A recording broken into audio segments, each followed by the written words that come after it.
My name's Bailey Wilson from Sydney, Australia, and play flanker. Grew up in Australia. Obviously rugby is really popular back there. I have 3 older brothers, and then my dad and mum actually both played. So just growing up from a young age, I was always, sort of looking up to them, seeing them play. Just, after school every day, we'd always be out in the front yard of the house playing with the neighbourhood kids till the sun went down, and then mum called us back in for dinner. My mum didn't really want me to play just because I was so young at the time. Anyway, she went out to Perth for a wedding. And it was registration week at the local club. Kept pestering my dad. He signed me up without my mum's permission while she was over at this wedding. And basically he said, if you can learn the 5 rules. 5 rules that he told me, he said, rule number 1, make sure you run straight. Rule number 2, pass the ball backwards. Rule number 3, don't drop the ball. Rule number 4, tackle hard. Rule, which was the most important one to him, was don't cry. When my mum came home from that wedding, I was able to tell her the 5 rules, and then kind of at that point there, it was a bit too late for her to say no, and she was happy to let me go ahead.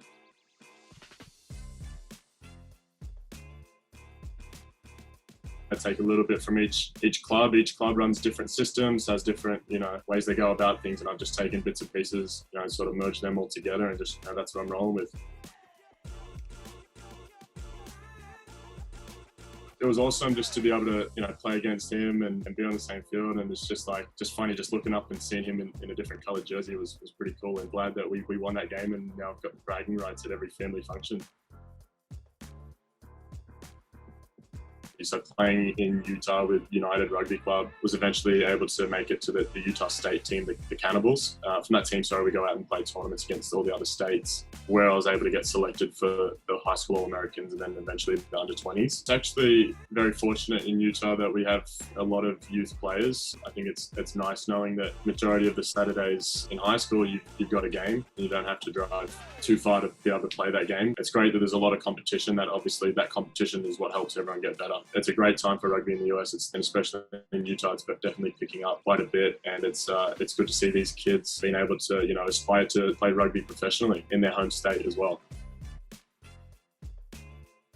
Maybe there's not a distinct, clear pathway, to the top. That being said, though, there's still a lot of opportunity to be presented in front of, the top selectors, the top coaches, and to perform at the top level. Those are opportunities that you really just have to take and just, do your best at that, give it your best shot. And really, that's where you perform well. That's how you get, taken up into the next step. We at UVU had scrimmaged the Warriors for the Warriors preseason, and it was basically like one of our regular season matches at the time. I think everyone at UVU was going extra hard because they wanted to make the Warriors team, and obviously pretty tough going against those big guys back then, but it was a great experience, and I think it was a good opportunity for Alf, the head coach back then at the time, and Kimball and the other coaches and staff with the Warriors to be able to really see me play in person. Pretty crazy. It didn't really set in until probably the first game of the season. I think even in last year in preseason, it was just the whole time was kind of almost pinching myself. Oh, I'm actually here. I'm actually doing this. It's something I've been dreaming about since I was, a little kid growing up. I try to lead by example, honestly, especially with the Warriors. I'm one of the youngest guys on the team. That being said, I just try and pride myself being a flanker, having a high tackle rate, covering a lot of meters, and doing a lot of the work, a lot of the hard work for the boys. Everyone's got 2 legs. If you can wrap them up, and they're not going anywhere. So I think at first, it was a little bit intimidating, but after sort of the first few hits, and just kind of stuck into it, and it's just rugby at the end of the day.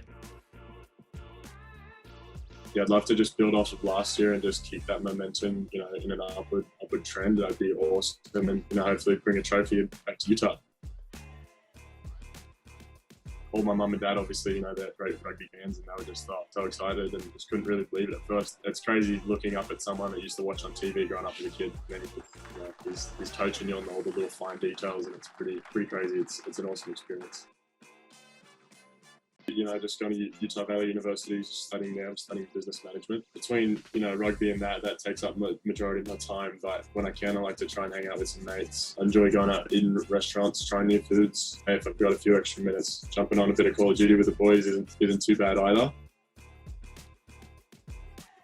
Obviously training, studying hard, still watching film, and still trying to keep current in what's going on around the world with the rugby, everything like that. But yeah, mostly just training. So that way pre-season isn't as crazy as it was last year.